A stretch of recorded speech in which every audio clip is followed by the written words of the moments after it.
Oh, I need to bring us up. Tess, if you want to unmute to kick us off, that'd be great. Slides. Who's got slides? Thank you very much, Melinda.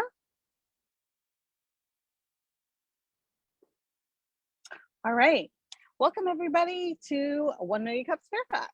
And today we are excited to have Danielle for a presenter so that we can help her. We'd like to thank everybody that is on the call today. And I'm excited to see such a large group. Next slide, please. So 1MillionCups is sponsored by the Kauffman Foundation. They work with communities in entrepreneurship and education to increase opportunities that allow all people to learn, take risks, and to own their own successes. So if you would be so kind as to check in using the QR code, if you could scan that and check in here. If you were attending last week and you forgot to check in, please go ahead and do that as well while you're logged in. We get these scores, not scores, but attendee records also coincides with what we get from national. We can get some swag, and we get those metrics to find out how many, increasing. So we would like to make sure that everybody is aware of this and that you guys check in every week. My name is Ken. So this is our team. We have an organizing team and we have an ambassador team. So we get together, the organizers get together once a week on Mondays for about 30 minutes. And, we get things all straightened out and ready to roll for our weekly Wednesday presentations. And then our ambassadors go out in the community and also assist us with getting attendees and presenters to come. So if you are interested in either becoming part of our organizing team or our brand ambassadors, please reach out to one of us. We would be more than happy to help you. Good. Talk to you later. So our national and local mission here at 1MillionCups is we look toward this message through creating a consistent educational experience for each of the presenters nationwide, while also highlighting the uniqueness and the value proposition in each local startup community. So this takes place nationally in different cities around every Wednesday morning. So our key pillars here are presentations, not pitches. We want authentic connections, not networking. This is run for the community, by the community, which means those that show up are the ones that make up the community. So we thank you for showing up today. And, we try to be inclusive and help everyone with their challenges.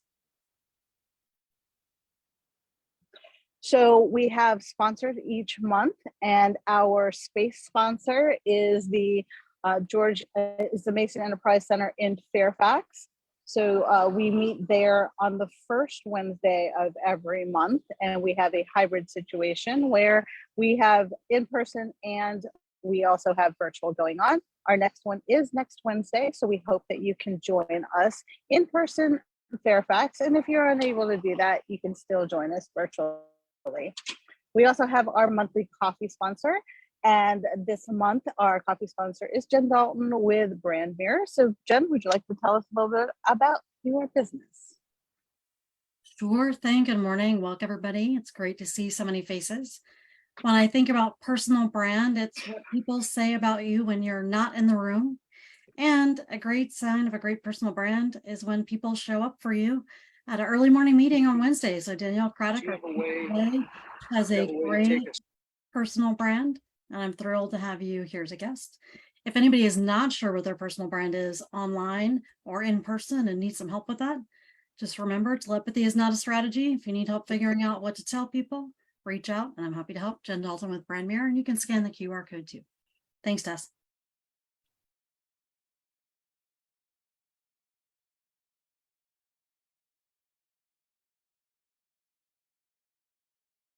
So Tess, if you can just make sure you're unmuted. There we go. Yep, gotcha. So how our virtual meetings work, you guys are all familiar with this, but just as a little reminder, if you can keep your mics off That way we can hear the presenter or hear questions later on from the business community. If what you'll do during the Q&A session is that you'll raise your wave icon hand.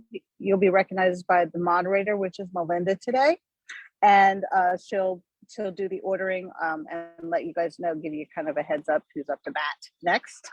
And what we'll do is you'll be recognized then. If you can ask your question or make your comment briefly as possible, and then put your mics back on. That way the presenter can field as many questions or comments as possible. So just some best practices. For those that are brand new to our community today or guests, if you would please introduce yourself. And instead of saying, perhaps that I disagree with your last point, consider saying something slightly different, that you have a slightly different perspective, which you think may help. And then if you are the recipient or the presenter getting that feedback, if you would respond something kindly, such as, I appreciate what you just said, thank you for your contents, would you mind clarifying X, Y, and Z? And that will hopefully mitigate any potential conflicts that you may have or misunderstandings.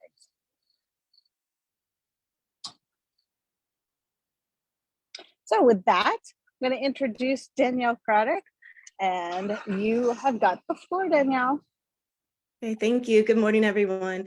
And thank you to everybody who joined today. And thank you, Jen, for the invitation to come present today. I appreciate it.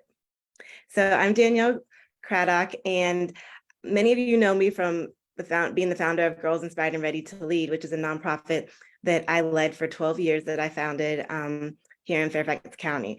So I am here today to present about my pivot that I took during COVID, which was to start my LLC to help other people to start nonprofits. Next slide.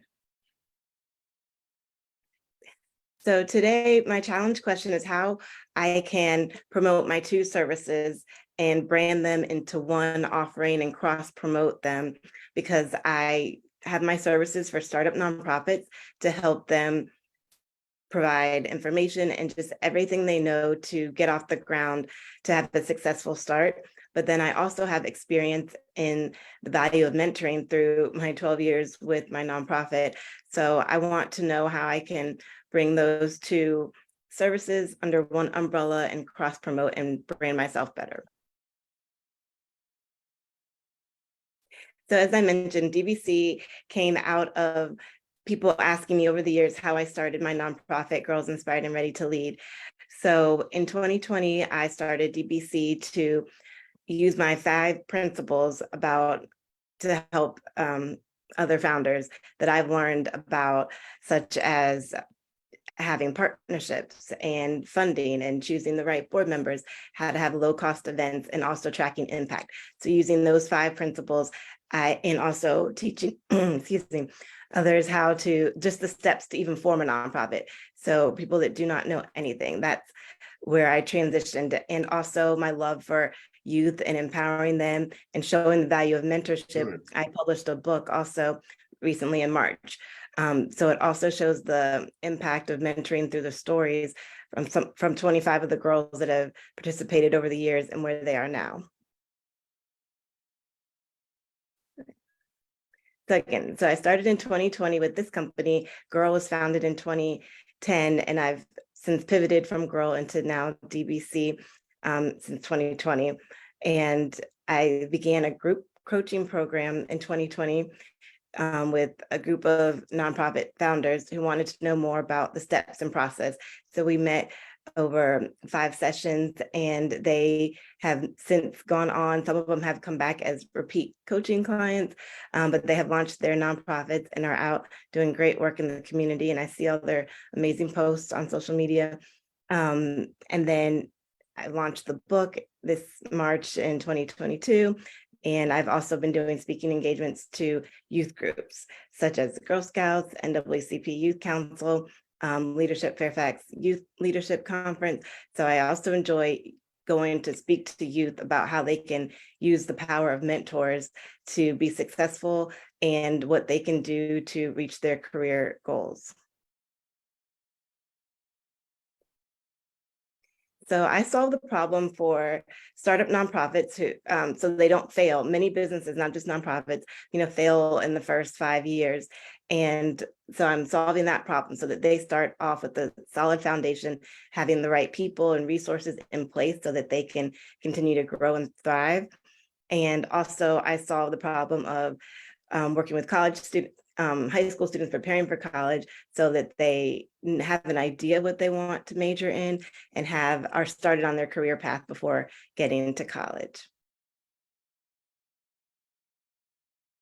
So I generate revenue through my 3-month group coaching program. And I also have a 3-hour class for people that aren't ready for a 3-month program. So I do a 3-hour class. And I also have the book sales and speaking engagements. So those are the revenue streams right now. So my audience is, as I mentioned, anybody who wants to know what it takes to start a nonprofit, anybody who doesn't know how to, the first step, and after getting their 501c3 designation, all of that. Many people know the legal steps to form or can find those, but really, what does it take to be successful? How do you form a board? What type of people should be on your board? And really emphasizing, again, partnerships and the networking. So I have 12 years of experience, and I didn't know all of this from the beginning. So when I'm giving people advice, they're gonna hit the ground running faster. What took me 12 years to learn, they'll learn over, several months. So I hope that I can help them get a head start. So I give practical advice from situations that I've been in, not just the technical information about how to legally form, but the best practices and experience from my own nonprofit. So I think in addition to my target audience, I also have companies and organizations that serve nonprofits that could, hear my 5 principles as well, so they can use those principles in supporting their nonprofits that they support. And also other clients would be school systems or counselors, any parent groups that are looking to encourage students and help them find career opportunities and explore their interests. First of all, at this age, how they can explore their interests. And that's, again, what the book talks about too. What students can do, what parents can do, what mentors can do to help students explore interests, gain experience, and pursue their careers. And I also have connections to lawyers, to other website designers, and anything that somebody would need in order to start a nonprofit, branding experts, photographers. So all of that they'll get from my services as well. And I'm using LinkedIn mostly and Instagram to market right now. And a lot of my clients have actually come through word of mouth. So I'm just really starting to market more. Most of the clients have come from people referring me. So some of the competitors I've seen are other nonprofit consultants. I know one who is a lawyer, so they have that experience. CompuPerfect is her company. So she has the business experience and the legal background to be able to consult clients with that. Again, I do work with lawyers as well that I can refer my clients to and ask them questions as well. So I think I bring, again, that personal experience and other topics that maybe consultants are not talking about, such as how to have those partnerships and low-cost events, some of those type of tricks. And then I found another company online, BrightBridge Nonprofit Solutions, and they're a large company with several different packages. And again, I just bring that personal touch and personal experience. And then for the educational side, any educational consultant might be a competitor. And again, I'm using examples of the programs and activities and how they've impacted the girls who participated. And I have the book that also shows the value of mentoring.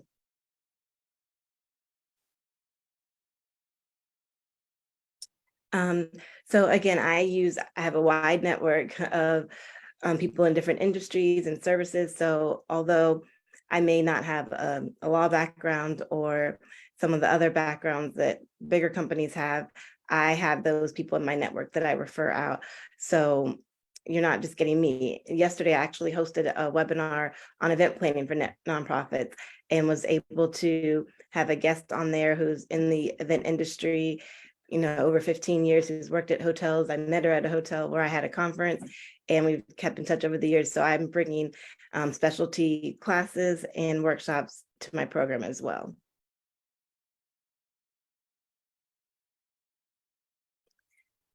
So again, my question is how I can promote the two services, showing the value of mentoring and speaking engagements for youth or mentoring audiences, to also consulting. So how to market and combine my services of helping anybody who wants to start a nonprofit to anybody who wants to impact youth on mentoring and preparing students for college and careers. Great job, Danielle. Everybody knows I'm Melinda, and I will be facilitating our conversation. So when you have a question, please raise your hand, and I will call on you. Make sure that you just ask one question so that other people get a chance to ask questions. You can put up your hand again and ask additional questions. But just be courteous, because the more we can give Danielle as input, the better it is. And with that, I will open the questions and comments. Jen, you're first. Thank you, Melinda. Great job presenting, Danielle.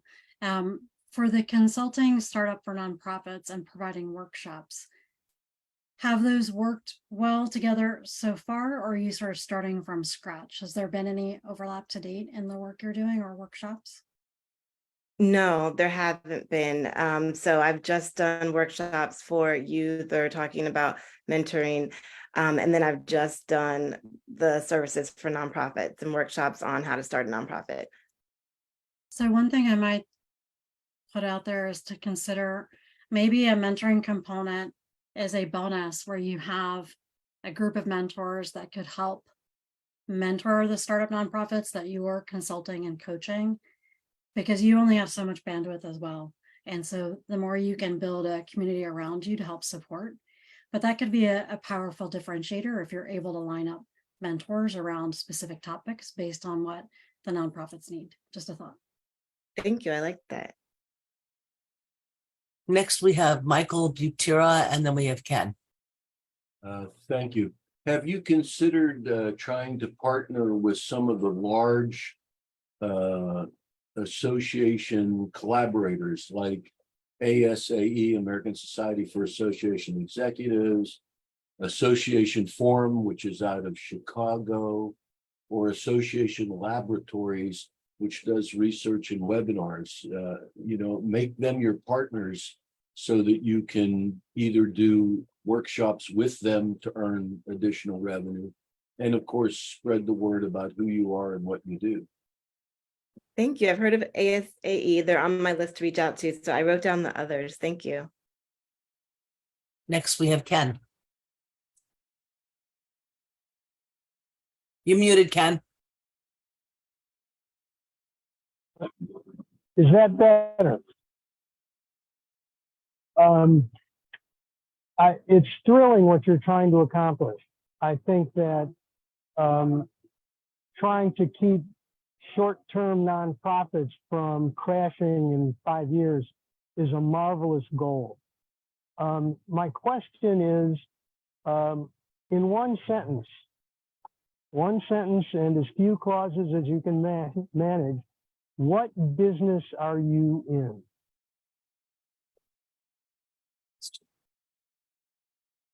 Good question.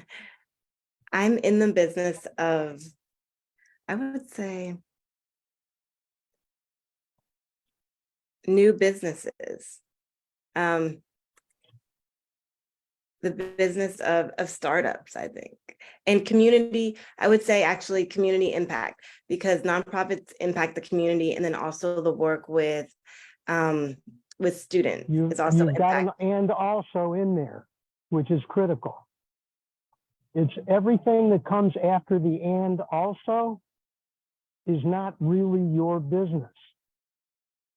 Or you have to decide which is your business. Okay. Okay, thank you. I know Next, that sounded harsh. I apologize for being so forceful. No, I'm just thinking about it. No, you're right. You're right. It's the sunglasses, Ken. next we have Leslie, and then I've got some questions. Yeah, related to what Ken just mentioned, I think it's important to identify your unique niche. There's so much competition out there, and we have to be intentional about what the services that we provide. My question to you is whether you would consider or have given thought to name recognition.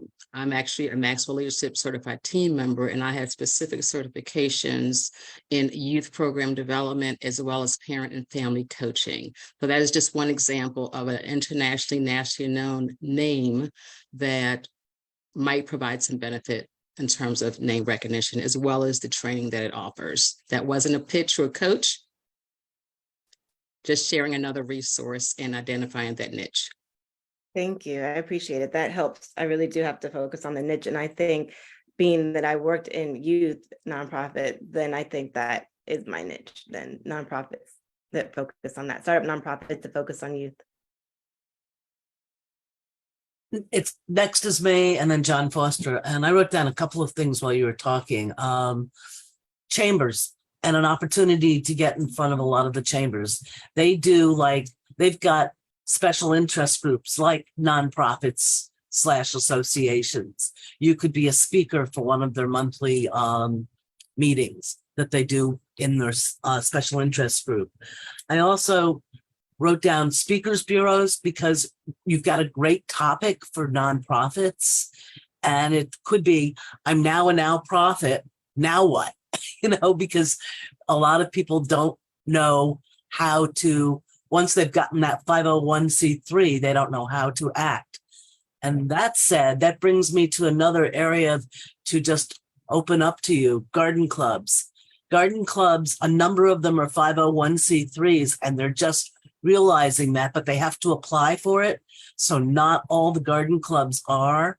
And when they get that 501c3, a lot of them don't know how to go back to your niche of community impact. And I think if you use that community impact as maybe your niche with nonprofits beyond the kids, it's going to be for kids, it's going to be for new nonprofits. How do they get involved in their community and get noticed? That might be a really great way to go in and just be able to find new potential clients that haven't gotten their 501c3s yet, as well as new nonprofits that really need the help. Thank you. So next I've got John Foster, and I've got Reggie. Welcome back, Reggie. There we go. Thank you, Melinda. Danielle, love the presentation, what your mission is. And I think one of the things that has come up is the question about your mission. You verbalized it. And when I go to your LinkedIn page, you described, you have underneath business and consulting services. And that when you go there, you really want to answer the question of what it is you're offering. And you need to do that as quickly as you can. So when you go back to LinkedIn and take a look at your LinkedIn page, think about, and people brought it up, the niche that you're trying to serve, and then being able to identify that quickly when somebody comes to your page. Thank you. Okay, Reggie. Hi, Danielle. Great presentation. Thank you for coming today.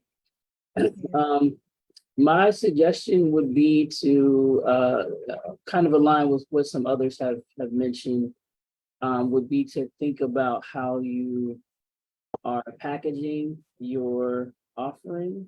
I tend to agree that having one that you focus on is probably better than trying to give equal weight to two that are there's enough difference between them that where there's some areas where they sort of intersect, they're not exactly the same for the same audience. So I would probably pick one that you lean into the most and really focus on growing.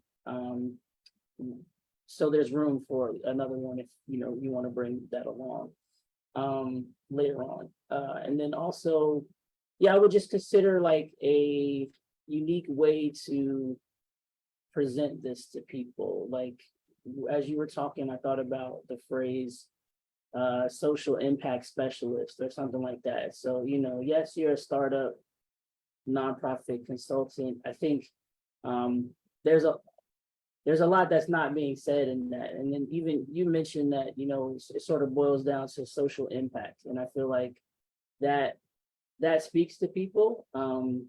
And so something along those lines, you can come up with something that fits, but something that sort of encompasses the idea that at the end of the day, you are there to make impact, whether it's for young people that want to have impact, nonprofits that want to make impact in the community, even for businesses that want to partner with nonprofits to have more impact. Like you are the person that can help everybody achieve that goal. So something that kind of encapsulates that in a fun, creative way, I think would be helpful. So. Yeah, I like that a lot. I think that answers the question because it does put everything.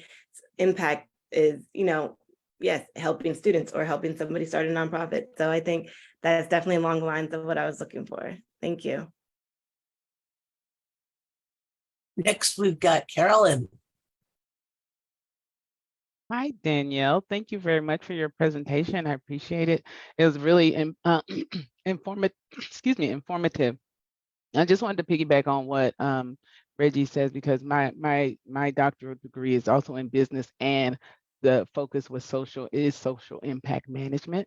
So there is a magazine from the Stanford Review where a lot of nonprofit organization, and I will get the name of it, I just don't have it handy right now, but where a lot of impactful organizations, they are in this magazine. It's online or you can get the physical one, and it they share their stories. So there's a lot of ways where you can, the social impact portion of it is really the dynamic that you want to really push forward as you are talking about your startups and how to keep them going in the right direction and to last beyond the 5 years, which you say is your goal. And using that book and seeing some of the other things may also be some of the other things that other organizations around the world and what they're encountering may be useful to you. Thank you. I love it. So while there are no hands raised, I'll throw out another idea. What about putting together an ambassadors group of nonprofits that you've worked with so that they can be actually inviting other nonprofits that they know and people that they know to some of your meetings and training sessions? Because I think your training sessions are going to be where you get a lot of your new members or your new customers. Yes, thank you. Great. Next is Ken again. Don't recognize you in those glasses, Ken.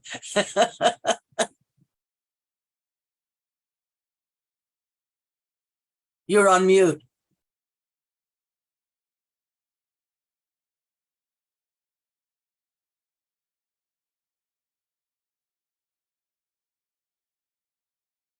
I apologize for that. I'm using my phone as a platform, and it's new turf for me.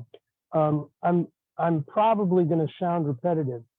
The idea that comes to my mind, and this is something people have heard me talk about before, is defining your customer carefully.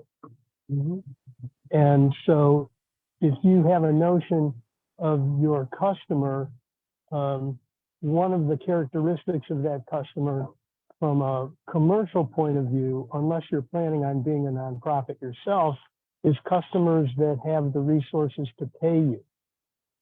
Mhm. And so startups that are at the very early stages of their development may not have the resources to pay you. And so you have to think about, well, okay, is that going to be a nonprofit component of my business to work with really early stage nonprofit startups? Or is there a threshold that I can guess at or estimate or develop empirically for how big a startup needs to be in order to be able to engage me as a professional to support them? So it's developing your customer avatars, developing a view of exactly who your customer is, so that then you can start trying to figure out how to find where that customer is going to be. And I think it's been mentioned before, and I'll reinforce it, that if you're looking in a particular area of helping in the community, such as with young girls, then that'll become a part of your avatar, your target customer, people who are in that space. So that's my suggestion for thought down the road in a quiet moment. Thank you. I wrote that down too. Reggie, you're next. You'll be getting the video, Danielle, so Okay. you can focus on what's happening with the reassurance that you'll have all of this information at your fingertips in the video.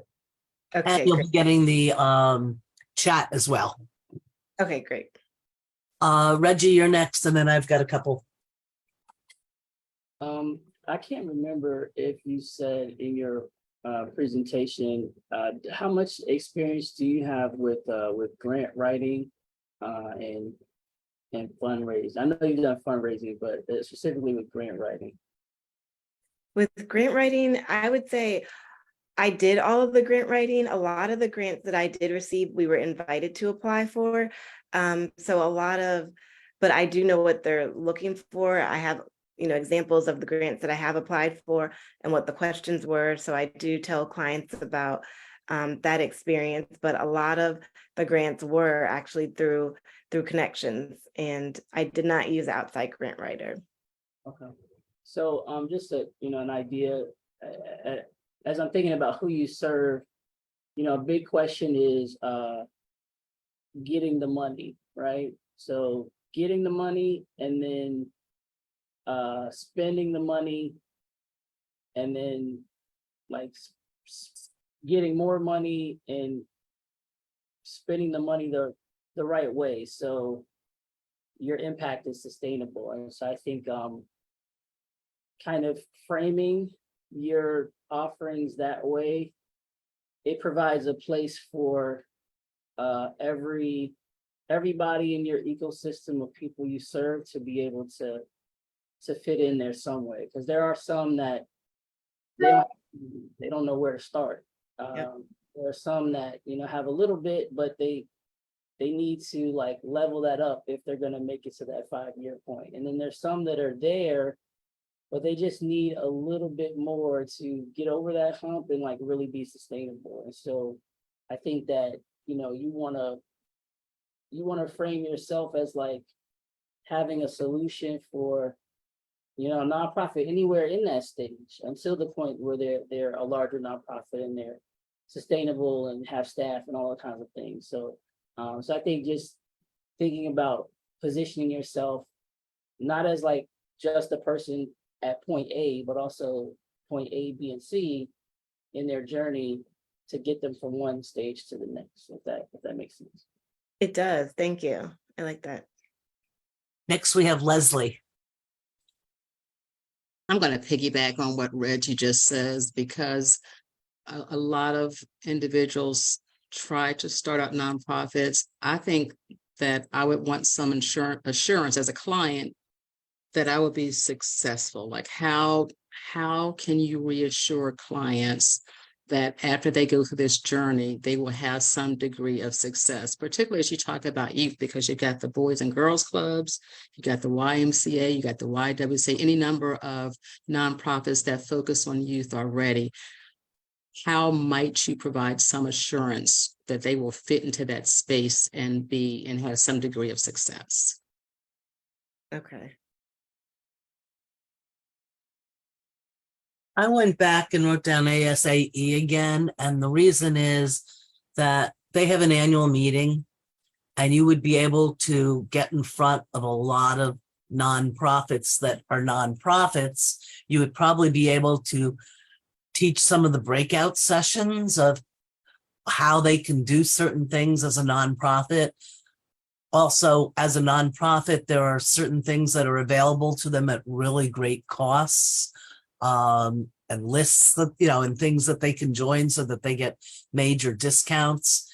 And you could start sharing other things like that so that you become the go-to person for nonprofits of how to make their nonprofit successful. And again, I'm going to go back to the word community. I like community better than the social impact. I like the community impact a lot better. I think it's stronger, but Okay. that's something you may want to think about and talk about. Next, we've got Angie. You've got your hand raised. Welcome. Yes. Hello, I'm Angie Dobransky. Hi, Danielle. I wanted to make a comment question relates to ASAE. I have a client that's a association management company and is highly active in ASAE. My suggestion is you join as soon as possible. It takes a long time. It's a very strong organization. It takes a long time to break in and to get noticed as an expert in there. So, but they have great resources, great information, lots of data that they share. So I would say if you don't know about ASAE, I suggest that you look into it. Thank you. Super. We've got Jen from her car. Hey, Danielle. I had a couple of thoughts on the credibility piece. I agree with Leslie and Reggie. And one thing to think about would be given what you've learned as someone in the nonprofit space, how do you convert that into a framework, a set of frameworks, so that people are very clear on, if you're just starting, here's sort of level one for the nonprofit, or if you think about college, like class 101 versus 201 versus 301. So I think if you're giving workshops that speak to the complexity, as well as you might offer a workshop, you can start to convey your expertise. I also think, just as a fellow business owner, it's very important to be clear on, these are the specific things I can help you with, and these are the things that I can collaborate, with people if you have them on your team or as part of your vendor network. And then be able to bring in resources too. Because I think one trick is that when you go to help a nonprofit or a business, you do have a lot of experience and you can get stuck trying to help them in a lot of ways versus, these are the 3 things I can absolutely help you with because I'm an expert here. And here's who I can bring in to help in these other places. So just something to think about. I'm happy to talk more offline if my comment on sort of frameworks and mental frameworks did not make sense. It did. Thank you. Yep. Great. We've got time for 1 or 2 more questions. If anybody's got some questions or comments.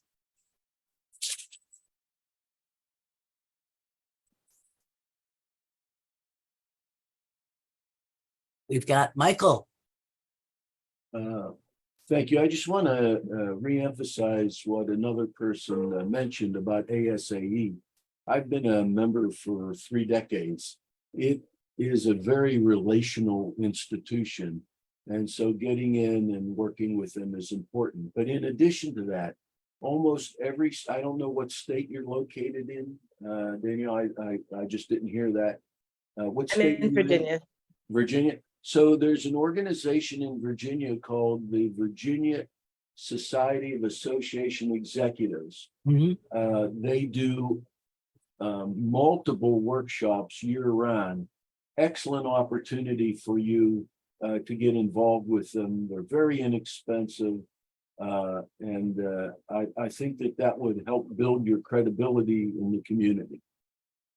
Okay, thank you. And I also am familiar with ASAE because I actually, before starting my own nonprofit, I actually worked at UNCF and also NSBE. So I've been working at even bigger nonprofits. So I have a little bit of that knowledge as well before starting my own.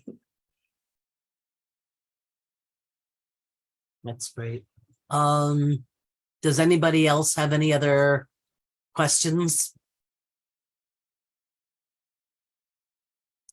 Jen, are you available for the last question?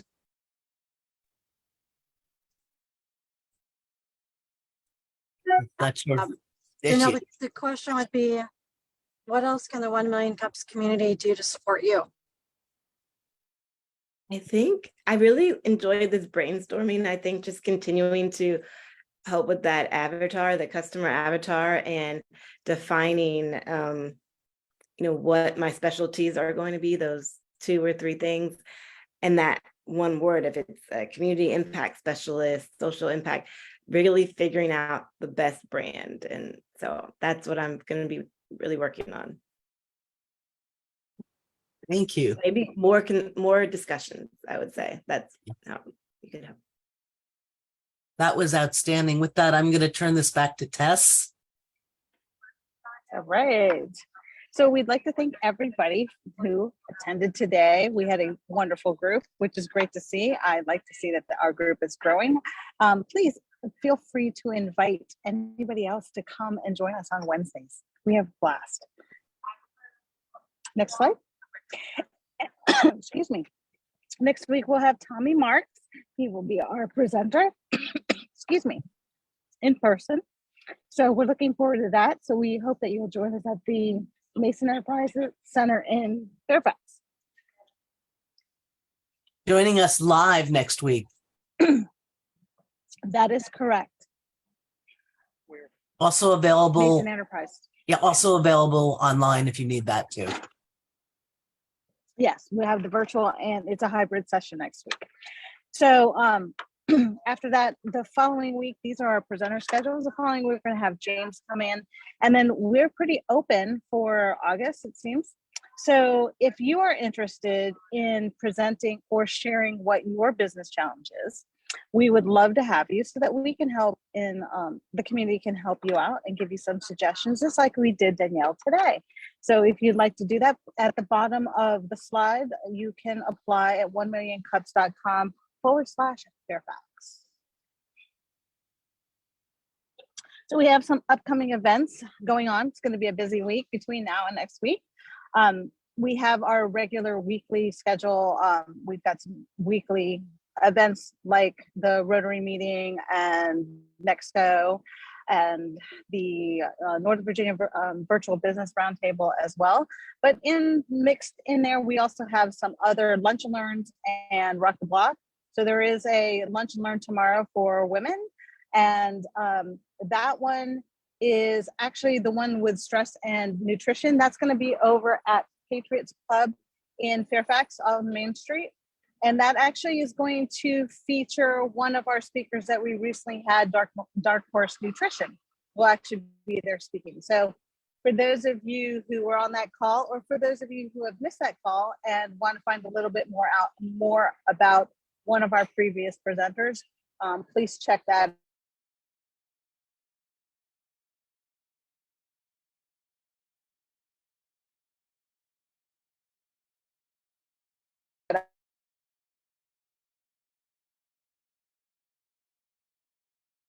Is Tess frozen?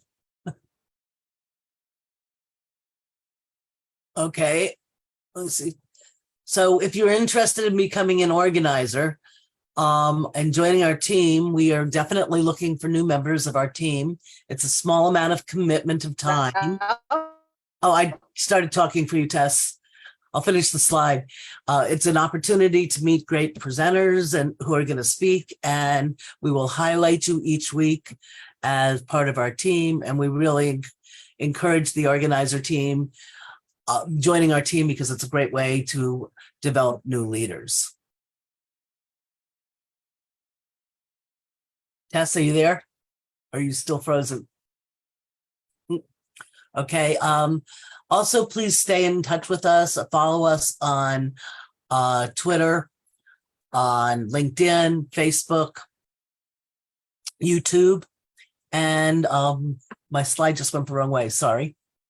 And thank you for coming this week. If anybody has any questions, please let us know, and we will stay on the line so that you guys can continue to have your conversations with everybody else in the room. Thank you. Great presentation. Hi, Melinda, if you can make sure to stop recording and if Yep. possible, stop Facebook Live, that would be great. Thank you. Yep.